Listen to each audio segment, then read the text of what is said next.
towards the front, who are in this session all over again. As I mentioned, Gullikson is here tonight, Blanco as well. They are 1 and 2 in this championship, with Friedrich third, also here as well. The green flag waves from VIR, and we are underway with a good start for Blanco. It's not such a good one for Gullikson. He's stuck on the outside line as it's 3 wide right in the background. Gullikson stuck on the outside line here as he's just trying to fight back towards turn 2 and then in towards 3 here on the left-hander. Oh, smoke in the background, but Gullikson's gone backwards. Blanco's held his lead. You see that driver going off the track, maybe a little bit of damage on that race car. There may have been a moment, there was a moment heading through turn number 4. That's Kettle Larson, Luke Crowley, and I believe Gordon Haugal involved in that. Heinz Braun gang a piece of the drama as well as they head their way off through left hook, a punch being thrown to these racers. That's the first part of it, and then further on up, you can see teammates Gonzaga and Braun, I think.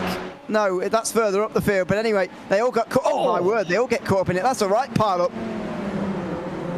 Yeah, and you look at all the drivers involved and all that. A lot of the inert teammates all coming to blows heading off through that corner. George Gonzaga, one of the series administrators here in the Radical Sim Racing world, he had a really poor start. That's James Berry with a big sideways snap coming out of Hog Pen, loses it on the grass yet again. He's going to drop down from, I believe, a podium position. Yeah, he was 4th, but now way down the field. This is not a good race so far for the Internet Racing team. You've got James Barry down to 10th now after all of that, and Kirikopoulos is the best placed of them in 7th, although Barry has got back up to 9th in the meantime. Andre Castro still leads though, and Caruso and Gullikson are the only ones to be able to stay with him for the moment. Was at a 146.6, so a rather long ride here at VIR. These SR10s are rather quick race cars. When you see the sort of lap times that they can set around tracks all across the world, they can set in some barn burners, as we've got a barn burner of a fight between Caruso and Castro, and Caruso got to jump up into the race lead. He really starts to fight properly here. When you've got a race car like this in the form of the Radical SR10, if you start, oh boy, we nearly saw Andre Castro try and pull off a bump and run. As we take a look at a moment involving Heinz Braun, who was involved in an incident in the early stages of this race. Not the race that he probably had in mind, and oh, it was a dive that was never gonna work. Heinz, come on, he's a veteran of the series. Frankly, he should know better than go for a dive like that on lap 1. Down in 16th, a long way behind, and it looks like George Gonzaga and Luke Crowley are done for the day as well after the opening exchanges of this race, which is a real shame. Caruso again out through Oak Tree and onto the back straight again without a good enough run to keep Castro comfortably behind. After a lap of waiting though, Andre Castro wants to take the lead. Is it going to be a side-by-side battle though? No. These two so far have either been purposely staying behind one another, I feel, or purposely exchanging the position between the two, either of the two. But so far, no proper wheel-to-wheel racing, really, because Caruso comes to the inside instead, and Castro lets him do that as long as Caruso hits the brakes at the right point this time round. On the bottom of your screen, Leon Hernandez, goes through on Dennis Kirikopoulos, who's down to 8th place now. He's still up a few on the day, but that's down a place, and Hernandez through in the battle for 7th. The field so far behind has been decimated by the early laps.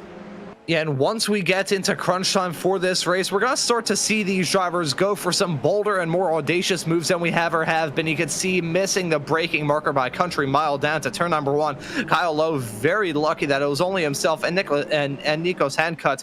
And it's back to 3 again for the lead. So Castro leads, Caruso leads Gullikson. Oh, and Caruso went alongside Castro there because he saw Gullikson coming. And now those are the games that we expect to start being played. There goes Gullikson to the inside because it's not worked for Caruso. And now it doesn't work for Gullikson either. But this is getting super interesting now to get up to these guys out front as we get on to lap 9 here. He's coming back again now alongside Bjorklund as Caruso gets through on Castro. That's pretty late in the day, but he's got it done with a bit of ease there, a little bit only. Brumble goes through indeed on Bjorklund. That was a lot easier, but he's gone quite deep into 14. He'll get away with that, and he'll be back into the top 5. Around this racetrack could be part of the reason why we have side-by-side fights all throughout this field. They're still pushing it hard. We're following Leon Hernandez, who's currently slotted right behind these two, battling tooth and nail all through turn number 1. Kim Andre Bjorklund, a veteran of these Radical races, trying to get a move done to jump his way up into the top 5. It's close, heading through turn number 3. Gonna hold on to the inside line yet again through 4. Bubluck trying to hold his own around the outside to stick it down the inside into turn number 5. Not close enough. They single profile out off into the snake, but this track just puts on some fantastic racing. It's conducive to go side by side these race cars. Yeah, it is in these cars. I keep describing this, it's just not normal. To see this, look at that for Bubok. Oh my word! And it was always going to end in a crash. Bjorklund's off the road down there in the grass, up at turn 9. The most high-speed body you can imagine on this circuit, as on the Bobbier screen off the circuit. James Barry, dear oh dear, it's all happening here. Kurakapoulos through as well on the outside of Bjorklund. It is absolutely all happening out there at the moment, as some of the high-speed corners of this circuit providing high drama at the moment. Here comes Castro in the meantime on Caruso. He won't go anywhere. 4 laps to go. That was all happening in the middle sector there. Andre Castro now is looking to make a move on Caruso. Gullickson, I thought was going through the middle there from that camera shot, but he wasn't. Castro gets in front of Caruso now, and it's all well and good for these two. Castro and Caruso. Contact! Never mind! Oh, it's not going to happen to the very end of this race. It's going to be drama early on for Harvard Gullickson, who's off the road in the grass. The championship leader is going to go off here. Gullickson drops to 6th place. James Barry and Dennis Kurakapoulos will now be behind him. After all that waiting, it's come to nothing for Harvard Gullickson. Yeah, right as he tried to get involved in all of that, it ends in absolute heartbreak heading through there. You can see some side-by-side racing now involving James Barry and Harvard Gullickson. Gullickson trying to look for 2 in a row, but it's not going to happen here in this race. As you can see this moment, it was a moment there. Castro ran wide, clipped, and all you could see nothing that Gullickson could have done trying to be the opportunist. He just got hip checked off the road. Again flashing his lights at the lap car. He does not want that car to play a role at all here, as Castro gets into the slipstream now and he picks his side. In fact, he's going to have it chosen for him by Peggy Caruso, who goes to the right. Can he brake late on the outside and defend this position? Maybe. Oh, very late on the brakes. Can he just force Andre Castro out? He can. And Caruso looks like he's going to win this race from here. He's only got 2 temps though. He's got to defend into the final turns. He's got to get a good run, and he's wide. He's wide, and Castro's going to get a good run here. He's going to beat right side. Oh, he's off.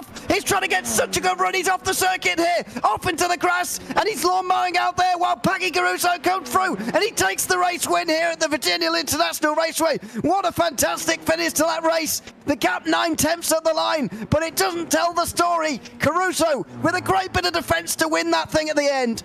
For the final time, he did not lift, he would not lift, and at the end of the day, it didn't work out too well for him, but the fighting effort goes to Andre Castro. He may not pick up the checkered flag, but he stole my heart with that move at the end.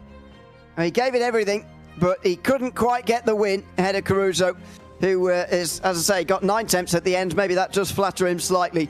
Rafa Blanco finishes 3rd and gains some points on Gullickson, who finishes 7th. In between them, Graziano Bubok, Leon Hernandez and James Barry. Dennis Kurakapoulos couldn't get past Gullickson in the end. Andreas Frederick and Kim-Andre Bjorklund round out the top 10.